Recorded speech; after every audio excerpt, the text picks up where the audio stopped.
সাবেক মন্ত্রী শাহজাহান খান গ্রেপ্তার। আওয়ামী লীগের সভাপতিমণ্ডলীর সদস্য ও সাবেক মন্ত্রী শাহজাহান খানকে গ্রেপ্তার করেছে ঢাকা মহানগর পুলিশ ডিএমপি।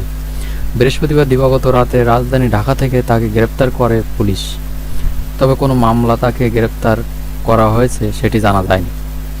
ডিবি প্রধান অতিরিক্ত পুলিশ কমিশনার রেজাউল করিম মল্লিক বিষয়টি নিশ্চিত করেছেন। তিনি জানান, শাহজাহান খানকে রাজধানী ধানমন্ডি এলাকা থেকে গ্রেপ্তার করা হয়েছে। তার বিরুদ্ধে একাধিক মামলা রয়েছে। শাহজাহান খান মাদারীপুর ২ আসন থেকে টানা ৮ম সংসদ সদস্য নির্বাচিত হন।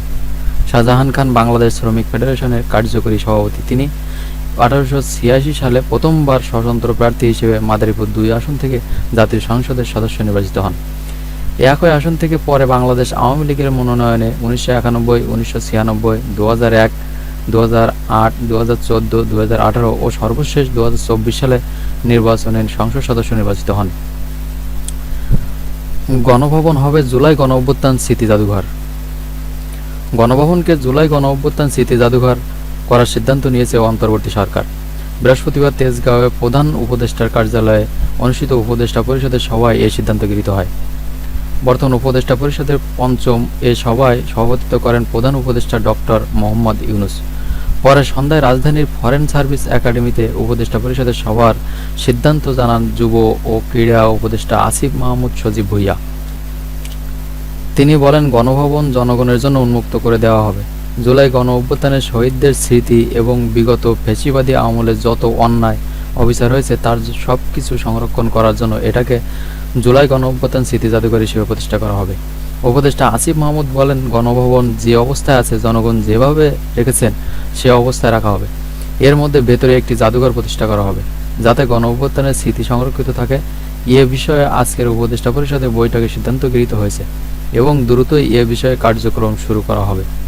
দুর্নীতির বরপুত্র সারোয়ার কানাডা পালিয়েছেন। কুমিল্লা ১০ আসনের সাবেক সংসদ সদস্য, কুমিল্লা দক্ষিণ জেলা আওয়ামী লীগের সভাপতি এবং সাবেক অর্থমন্ত্রী আ.হ.ম মুস্তফা কামালের ছোট ভাই দুর্নীতির বরপুত্র খ্যাত গোলাম সারোয়ার সহপরিবারে কানাডা পালিয়েছেন। ৫ আগস্ট সরকার পতনের আগে অস্বাভাবিক পরিস্থিতি দেখে এক ছেলে, এক মেয়ে, স্ত্রীসহ কানাডায় পাড়ি জমান তিনি। স্থানীয়দের দাবি, আওয়ামী লীগ সরকারের ১৫ বছরের বড় ভাই মুস্তফা কামালের প্রভাবে ধরাকে সরাজ্ঞান করেছেন সারোয়ার। চাঁদাবাজি, টেন্ডারবাজি, জমি দখল, নিয়োগ বদলি, নির্বাচনে জালিয়াতি, লালমাই পাহাড় দখল, পদ বাণিজ্য সহ সব ধরনের অপকর্মে হোতা ছিলেন তিনি। এসব অনিয়ম দুর্নীতির মাধ্যমে তিনি কামিয়েছেন হাজার কোটি টাকা। সম্প্রতি গোলাম সারোয়ারের বিরুদ্ধে প্রতারণা ও হত্যাচেষ্টার অভিযোগে পৃথক ২টি মামলা হয়েছে। অনুসন্ধান বলছে, গোলাম সারোয়ার টানা ১৫ বছর বিনা ভোটে সদর দক্ষিণ উপজেলা পরিষদ চেয়ারম্যান ছিলেন। পাশাপাশি জেলা আওয়ামী লীগের সহসভাপতি এবং উপজেলা আওয়ামী লীগের সভাপতির দায়িত্বে ছিলেন। বড় ভাই মোস্তফা কামাল রাষ্ট্রীয় কাজে ঢাকায় থাকতেন। এ সুযোগে ছোট ভাই সারোয়ার গোটা এলাকার দায়িত্ব নিয়ে মানুষকে শোষণ করতেন। দিনে দিনে ক্ষমতার অপব্যবহার করে শেষ পর্যন্ত মাফিয়া ডনে পরিণত হন তিনি। তার ক্ষমতার অপব্যবহারে গোটা সদর দক্ষিণ এলাকার মানুষ ছিল চরম অতিষ্ঠ। স্থানীয়রা জানান, সব সেক্টরে চাঁদাবাজি, টেন্ডারবাজি, সালিশ দরবার, লালমাই পাহাড়ের মাটি লুট, বিনা ভোটে ইউপি চেয়ারম্যান মেম্বারি নির্বাচিত করা, সব স্কুল কলেজ মাদ্রাসা সভাপতি ও সদস্য নিয়োগ, বাজার কমিটি, আওয়ামী লীগ, যুবলীগ, ছাত্রলীগ, স্বেচ্ছাসেবক লীগ সহ দলের সব অঙ্গ সংগঠনের পদ পদবি বিক্রি, টিআর, কাবিখার অর্থ লুটপাট, বিভিন্ন বাস ও সিএনজি স্ট্যান্ডের চাঁদা আদায় সহ সব সেক্টরে দুর্নীতি ও লুটপাট করে ১৫ বছরে সারোয়ার সহস্র কোটি টাকা কামিয়েছেন। বৈষম্য বিরোধী ছাত্র আন্দোলনের শহীদ মার্চ থেকে ৫ দাবি। ছাত্র জনতার গণঅভ্যুত্থানে ৫ আগস্ট শেখ হাসিনা সরকারের পতন হয়। বৃহস্পতিবার ৫ সেপ্টেম্বর ছিল যার ১ মাস পূর্তি। এদিন সেই উপলক্ষে এবং বৈষম্য বিরোধী ছাত্র আন্দোলনের শহীদদের স্মরণে শহীদ মার্চ কর্মসূচি পালন করা হয়। সেখান থেকে ৫টি দাবি জানানো হয়। গণহত্যাকারীদের দ্রুত গ্রেপ্তার করে বিচারের আওতায় আনতে হবে।